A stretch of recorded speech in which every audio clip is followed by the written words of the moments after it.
So what happens from there? I just lost my ear, bang, bang. Yeah. Somebody take me to the hospital, right?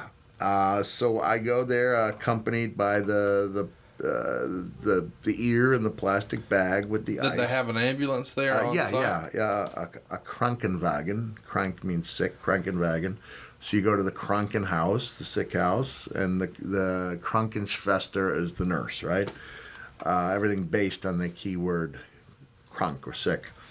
And even in the ambulance, all I can think is, imagine the promos. I am that. I know DDP prides himself on the positivity, but I'm a glass half full guy. And all I can think is, imagine the promos. And it dawns on me that this is an injury that it writes itself. So you get to the hospital and you're trying to remind them to grab your ear in the plastic bag. Which they do. And I know I spoke exclusively German to the surgeon. He probably spoke far better English than I spoke German. And they worked on me for like four hours. He explained to me that the ear was too badly damaged to sew back on because it had been pushed off. But what he did at that time, there were two different ways of regenerating or keeping the cartilage vital. One is to grow it on the back of a mouse's back, which some of you may, you can see an ear growing on the back of a mouse. It's crazy looking. That is. And the other was to take the cartilage, and he gave me this little pouch up above my ear, and they stored the cartilage up there so that if I ever wanted to go to it, it's still in my head. So arguably, if they took that out, it would still be vital and a new ear could be constructed. I'm sure all the technology... That's in your head right now. Yeah, it's right there. I know this party dying to come over and have a press around. I'll let you do that after we get off the air. But it's pretty cool, and I have spent many a flight playing with it's just my little toy there. So he tried to attach it for 4 hours before. Well, he didn't try to. He understood that he could not attach it. Just based on the visual observation. So what they did was they took all the rips and the damage and they made it look much better and salvageable so that I could still hear. So that's why it looks like a small ear, right? There's the left ear here. Right ear. It looks like a small ear. Looks like a small ear, and that's because of what they were able to do for me that night. I thought they would be able to put it back on. They were not, and then it was the next day or maybe later that night that the Krankenschwester, this is one of those great lines in wrestling, the irony was that the Krankenschwester shows me the ear, and then she steps on the the industrial medical wastebasket. I realized she could throw my ear out. And I said, ich möchte mein Ohr zu haben, please, which means I wish to have my ear. So I didn't say keep, which would have been correct. I said, nein, es ist schmutzig, which means it's dirty. And while I stumbled in vain for the German word for formaldehyde, this is before eBay, because you would have that ear on a shelf at the Conrad Museum, right? Sure, yeah, who wouldn't want that bad boy? I just pictured myself like holding on to it on the plane, and while I stumbled for that word, she threw it out. And now she probably just went like this, but in my mind, it was like something out of a Scorsese film. And then sinking into the bottom of this industrial medical basket. But this is no exaggeration. She looked at me and said, "Der Catch, es ist alles Schauspiel."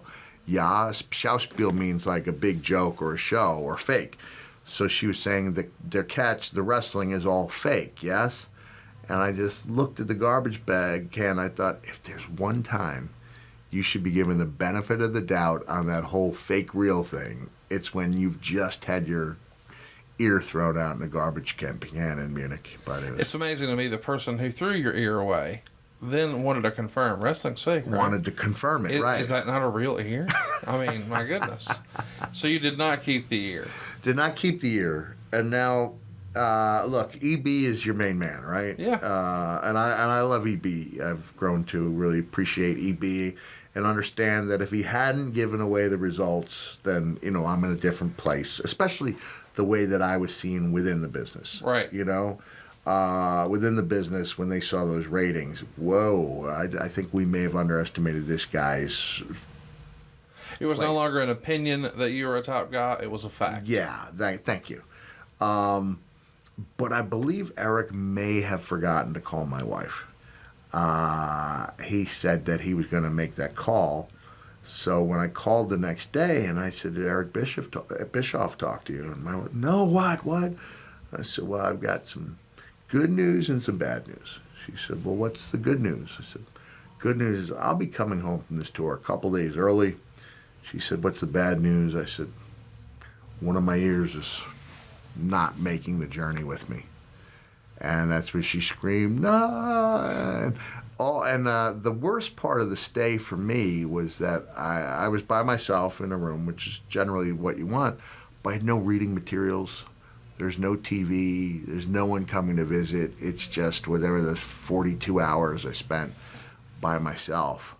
I think someone did come visit with an American novel they gave me a couple days later. But I was looking at like a week-long hospital stay because we needed the antibiotics.